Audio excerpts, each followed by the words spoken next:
All right, so this is chapter printing press. And let's go to our first question.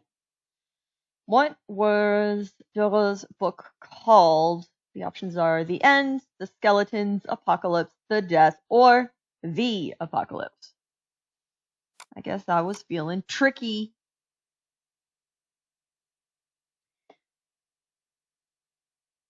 Dora's book, The Apocalypse, was the first printed work designed and published entirely by one artist. The book told the story of the end of the world with 15 full-page woodcuts. Hundreds of copies of the book quickly sold out and spread Dora's fame through Germany. Even the illiterate, the vast majority of the population, could enjoy the book and get the main ideas. What was this thing called, printing, that could offer so many readers at one time the same terrifying vision? The kind of printing that enabled Dora to make many copies of the pictures in the apocalypse had been around for a long time. In fact, the Europeans had been doing. Oh, wait, we should probably click the apocalypse part, right? I just kept on reading. Okay, so the apocalypse, make sure you get the because there is just. Alright. Where did Europeans learn woodblock printing? I'm pretty sure that's where I was getting to. Yes. Alright. Picture had been around for a long time. In fact, the Europeans have been doing it since the 12th century. They learned it from the Chinese, who had been printing since the 8th century.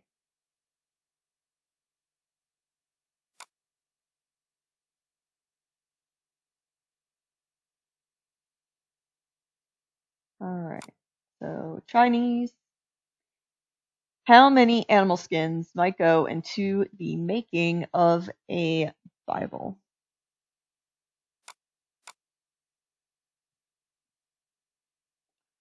Alright, this kind of printing called woodblock printing.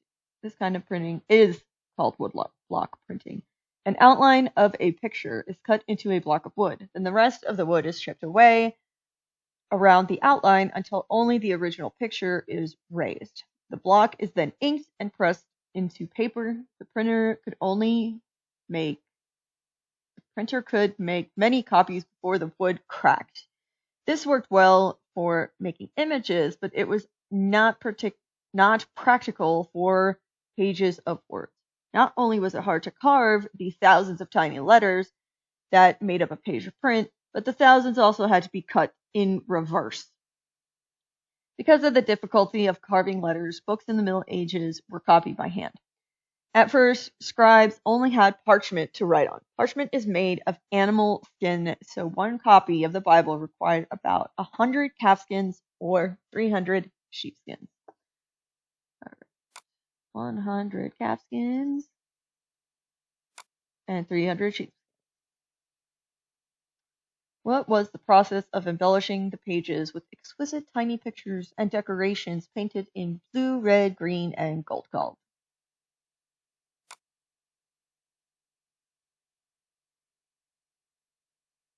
All right.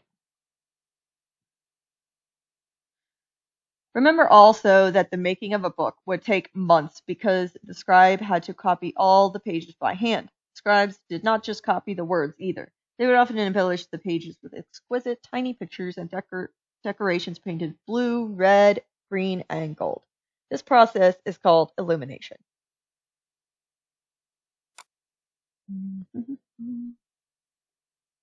Number 4 is illumination. By the year 1500, how many titles had been published?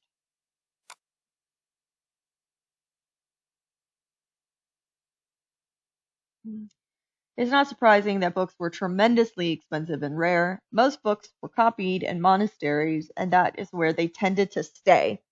Monastery libraries were the best stocked and would have been proud of a collection of only 500 books.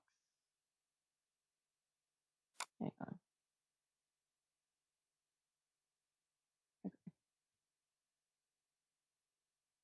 Eventually, Europeans learned from the Chinese how to make paper from wood pulp.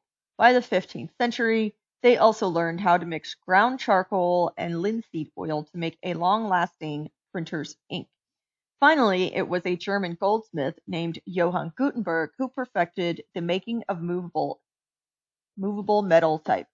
He made models of each letter or character of the alphabet in hard metal. Using these models, he then made molds of these letters. With the molds, he made unlimited numbers of each letter in molten lead. These lead types, as they were called, could then be set side by side in plates and were put together to make a page of print. Plates were often then covered with ink and pressed into paper to make a printed page of text. Gutenberg printed his first pages in this way sometime between 1445 and 1448, when Dürer printed the Apocalypse by combining woodblock printing to make pictures with Gutenberg's movable type. The process had already been around for half a century. Printing had as profound an impact on the Renaissance as the computer has had on today's society. Suddenly, many more people had access to much more information. By the year 1500, 40,000 titles had been published, meaning that around 9 million individual books were being read. So 40,000. All right. The result from all the information was that less people could read.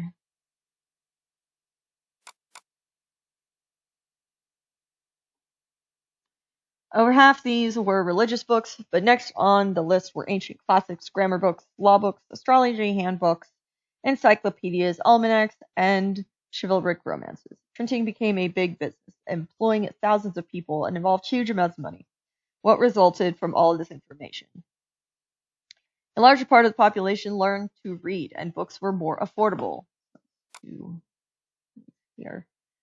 The result was that less people could read. That's false. So number 6 is false. Number 7, the result from all the information was that books were more affordable, and that is true. Education changed because students could read books for themselves.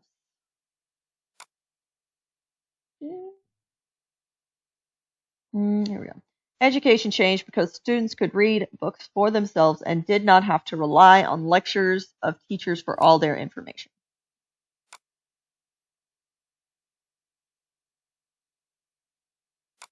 So true for number 8. Before the printing press, vernacular languages had rules for spelling and punctuation. All right.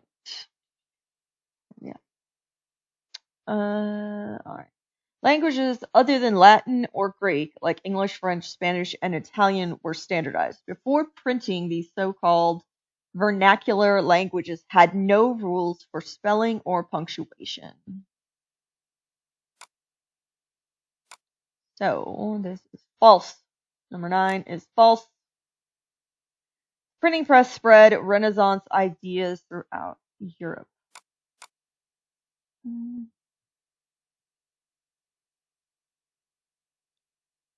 In fact, they were looked down upon, and only Latin was seen as suitable for respectable writing. With the printing press, literature also emerged rapidly in vernacular language. Finally, the printing press spread Renaissance ideas throughout Europe.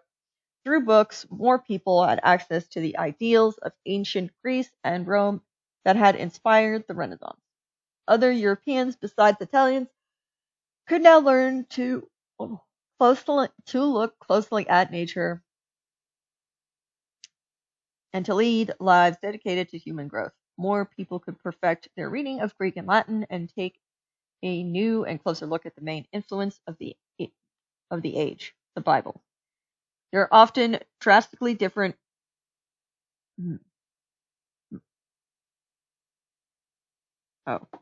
There are often drastically different interpretations changed European society.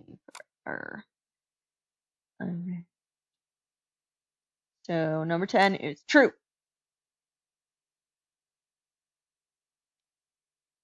Now we've got one video that we have to watch for the answers.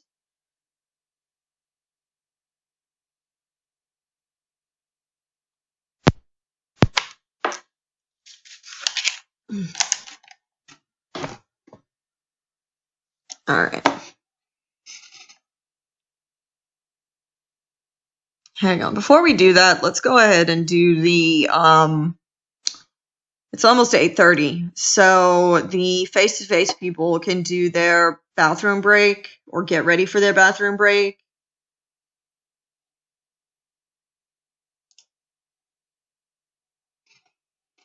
So our first question for this video is, according to the video demonstration of the Gutenberg press, Gutenberg used what types of skins? Goose, cow, pig, or horse? He just took a mold, put a handle on it, stuffed it with horsehair, and covered it with, guess what? Gensiflies, goose skin. So we finally made use of that. All right. So, goose skin. And his first pronunciation was in German. So that was Gänsehaut, and that essentially is a actual direct translation. Sometimes with some words we don't get a direct translation like that to English, but this one was. All right. According to the video demonstration of Gutenberg press, Gutenberg had to blank the paper for it to work well with his machine. Harden, soften, shrink, lengthen.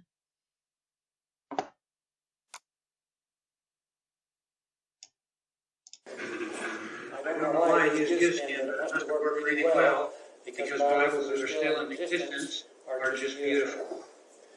So here's the way you roll the ink on the ink ball. By turning, rocking, and rolling it on the ink ball. We know that Gutenberg was the first rock and roller. Now you use two ink balls because that would speed up the process of inking. So he has to rub the ink balls together so that they're both exactly the same. You've got to get the ink perfectly smooth over the whole surface of the ink ball. Same thickness and evenly distributed. So rolling up the ball can take a little practice, a little skill, and also a little time to get it just right.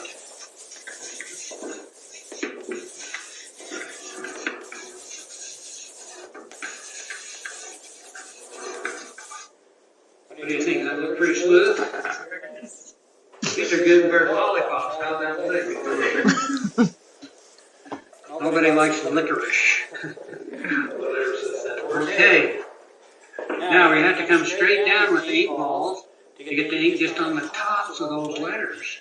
If we went like that, it'd smear off onto the edge and wouldn't fill the letters in. So coming straight down, we begin to apply the ink to the tops of those letters. The person who did this became known as the beater. Of course, it took a little practice and skill to do this, because we have to get a little ink on every letter, and we can't get too much on the letter because that would just fill the ink.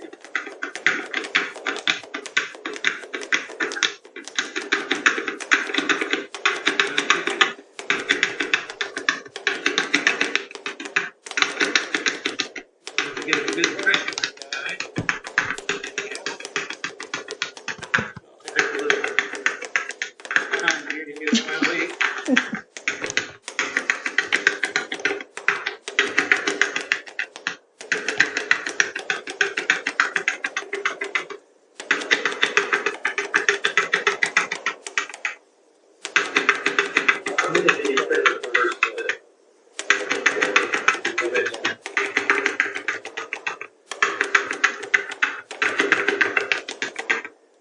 Okay, I think we're about ready to go.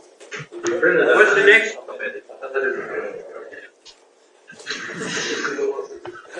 Don't interrupt me, please.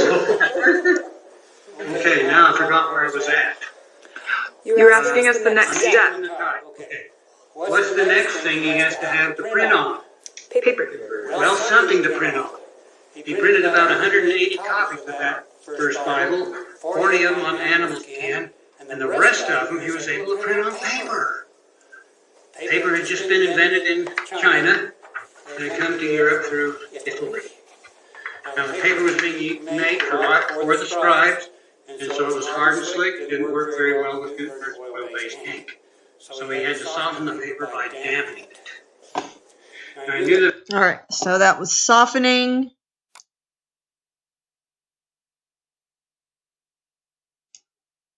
So we had to soften it.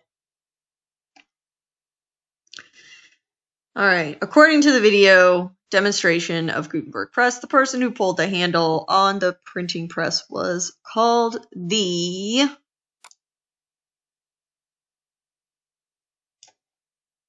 If he just laid a sheet on like this and rolled it into there, he could make it.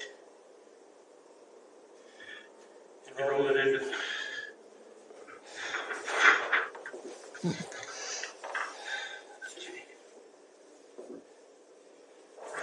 So he's got to figure out how to print on the other side, line it up exactly. So here's the answer to that problem. The Timpin and the Frisket. I'll open it up here. This is called the Timpin. It's just leather over a frame that provides a place for us to put our paper on. These little points called duckbills positioned up and down. And then the mark left and right here. Now watch this. These pins pull through the paper. And when he prints on the other side, he puts the paper back on through those same holes. And that gives him perfect alignment between the front and the back. It's still basically the same system that's used on printing presses into that pin register. Now the Frisket comes down to hold the paper against the Timpin. It's cut out there where we're going to print. It also allows it to lift that paper back up off that sticky type without smearing it or tearing it because it's damp. So we're ready to pull the good bed of the press under the platen. The next thing that happens, which turns the screw and lowers the platen and presses the paper against the inky type. The person that did this was called a very exotic name, a puller. So we're going to have some of you guys. All right. So that was, I do believe, our last. So puller, spelled pull and ER added. So you should be able to type that, hopefully. All right. Gals be pullers are the two impressions. So let's have, why don't you come to our first impression? Two hands up there, pull it towards you as hard as you can. Make a good impression. Don't break it. When President Monson was here, he pulled that thing, and I said, don't break it. I brought the house down, and he pulled it though. He moved the press a little bit. Okay, now notice the size of the platen is really quite small. Because the bigger the platen is, more power it takes to get sufficient compression. So we just printed the one page, so we've got to roll it out to get the other page. Now I'd like to have some gals do it. How about go for it? Pull it as hard as you can. Don't push it. Well, that sounds pretty good. Yeah, how'd you like to do that all day long? You have some arm muscles. All right, now we're going to roll it out. Now listen quietly, and you can hear the Frisket lift that paper This is called off that sticky press kiss.